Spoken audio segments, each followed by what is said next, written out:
Continuamos. Lo que sigue es parte de una entrevista con el especialista, el doctor Iván Gatón, sobre las razones y los antecedentes del atentado terrorista del 13 de noviembre en París, Francia, que fue reivindicado por miembros del Estado Islámico. Veamos lo que nos cuenta el doctor Gatón. Buenas noches. Lo cierto es que ocurren acontecimientos que marcan la marcha de la humanidad. Las cruzadas, ¿quién puede negar la importancia crucial que tiene en nuestro presente el fin de la Segunda Guerra Mundial y los acuerdos posteriores? ¿Quién no puede explicar dónde estaba aquel 11 de septiembre del año 2001? Son acontecimientos que marcaron la humanidad. La Revolución Francesa. Lamentablemente volvemos a Francia, pero Francia en el horror del terrorismo más asesino e irresponsable. Ocurrió el viernes 13 tenía que ser, este atentado del Estado Islámico, un grupo terrorista. Pero esto se va extendiendo, va creciendo y ya nos está, y si no nos está, nos va a afectar de una manera o de otra a todos. Se habla ya hasta de la Tercera Guerra Mundial.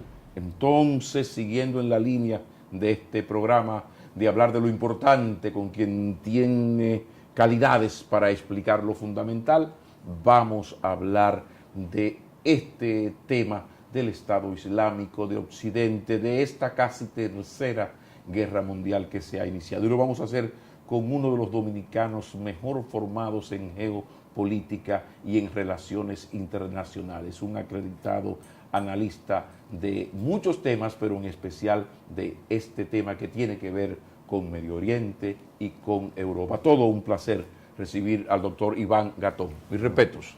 Gracias, don Pablo. Gracias por la invitación. Bienvenido, y una sola palabra y te dejo y te la regalo. Antecedentes.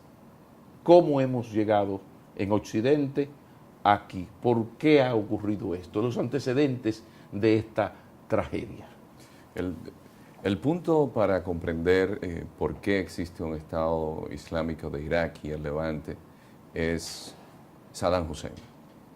El derrocamiento de Saddam Hussein permite la creación de una sucursal de Al-Qaeda en Irak, la cual es creada por Abu Musa al-Zarqawi. Entonces al-Zarqawi hace entonces la conexión con Al-Qaeda y ahí llega Abu Bakr al-Baghdadi, que es el actual califa.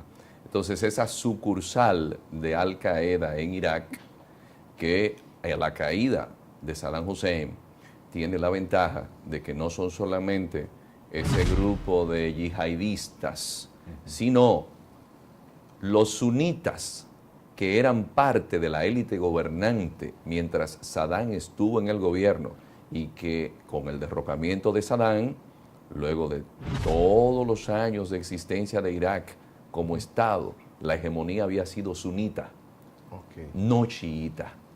Y entonces llega al gobierno Nuri al-Maliki.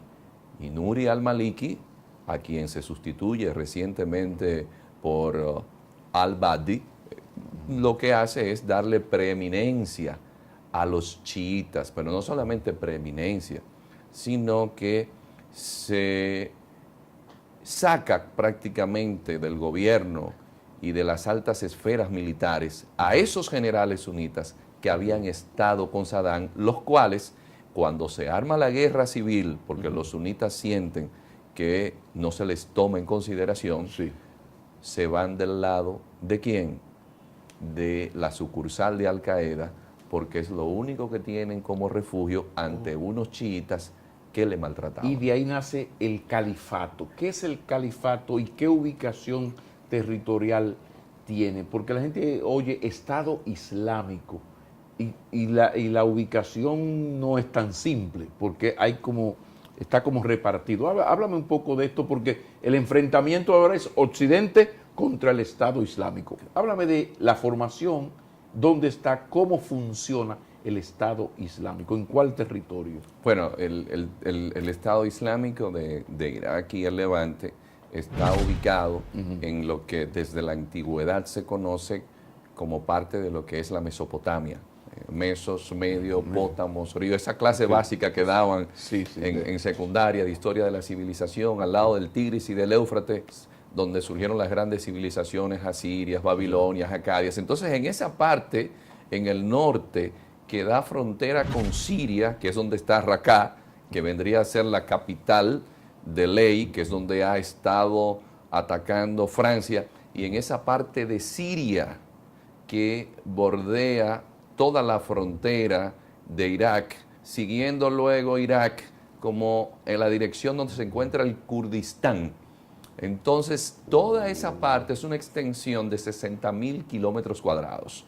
Entonces, gran parte de la frontera del ejército del Estado Islámico de Irak y el Levante hacia el norte da con Turquía, pero con la particularidad, y de ahí que ha sido una gran equivocación de Occidente, creer que todos los que están en ese territorio, por tener siglos viviendo allí, son iguales. Y es que los que están en la frontera con Turquía, en su mayoría, son kurdos. Entonces, los kurdos es una etnia que viene de los antiguos hititas. Ustedes recordarán en la Biblia, porque hay que trasladarse a la Biblia, a Urías el Eteo. Urías el Eteo es Urías el hitita. Era el esposo de Betsabé, la madre de Salomón, pero que David, al observarla un día mientras se bañaba, se enamoró de ella. Y entonces puso a Urías en una situación, en un campo de batalla, que lo asesinaron para él quedarse con la mujer de él, que era Betsabé. Y de ahí viene Salomón, el gran creador de Israel. Es decir, el reino de Israel, quien lo crea es Salomón, pero es hijo de esa ex esposa de ese hitita que vendrían a ser los kurdos hoy en día. A esos kurdos no se les dio un estado cuando termina la Primera Guerra Mundial con los acuerdos Sykes-Picot. Entonces se han quedado sin estado, pero son 25 millones de personas. Pero que ahí entonces, por esos acuerdos Sykes-Picot, ahí está quizás el nudo gordiano de este problema. Occidente, tras las riquezas de esa zona, se impone y crea países como usted puede crear una canción.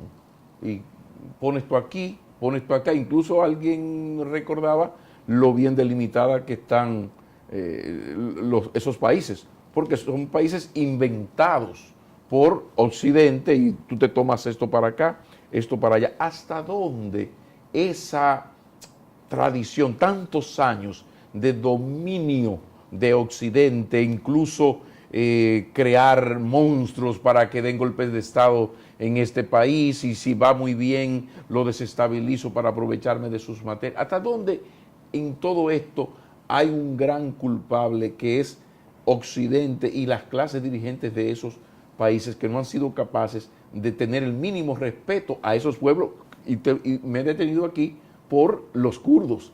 Sí, porque es necesario, en que hay algunas personas que dicen, bueno, no se puede justificar lo que ocurre hoy porque Occidente sí ha desarrollado democracia, Occidente sí ha desarrollado sociedades más equitativas, pero fue en un país musulmán donde las mujeres votaron primero que en Occidente, que fue en Turquía.